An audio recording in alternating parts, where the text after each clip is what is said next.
The Voyageurs Cup is on the line Wednesday night in Vancouver. It's the second leg of the Amway Canadian Championship as Toronto FC try to bring a trophy home. Wheeler and Dunfield with you. A big match, needless to say, Wednesday night with Toronto FC taking a 1-0 aggregate lead into the tie. Terry, but you're going to need to get over very quickly the devastating loss to Orlando on Saturday night. It was controversial. Wasn't a good call by the referee that cost Toronto FC the game. So the challenge here on Wednesday is as much physical as it is mental. Yeah, people ask me why this MLS league is so difficult. It's moments like this in the schedule. This is their fourth game in 11 days. They've just traveled all the way across the country from Orlando, where they played in 107 degrees heat, to play now in Vancouver.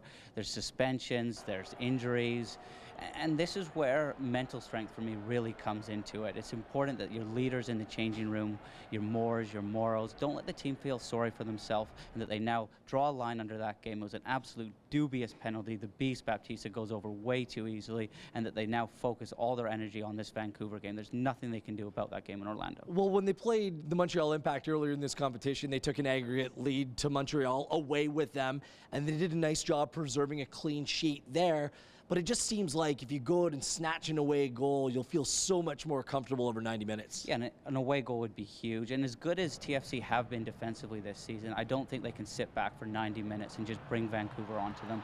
When they do attack, they'll have to pick their moments, and it's important that when they do attack, they don't commit too many bodies forward. For me, Benoit Cheroux will be key, sat in the middle of the park, making sure he's got protection around him. He screens a back four, so TFC aren't caught in transition, and players like Akuda Mane, Hurtado, who probably will come into the team for this second leg, don't hurt TFC. Mane, I mean, his pace, just a speed that kills. You saw him score a goal on the weekend against Philadelphia, but Vancouver's been traveling a lot as well. Stayed the week in Toronto before going to Philadelphia, then all the way back to the West Coast. There will be one pronounced change in Toronto FC's starting 11. Alex Bono is starting. Clint Irwin, a devastating blow to TFC. He's out up to 6 weeks with a quad strain. A lot of pressure on the young goalkeeper, Terry. Yeah, I've seen a lot of Bono. He's been playing for TFC too in the USL for 2 seasons now. He came highly to TFC. He was the number 6 draft pick in the Super Draft in 2015. In his first year in the USL, he was a little bit inconsistent. He split time with Quillen Roberts, but this year in his 8 games, he's only conceded 12 goals.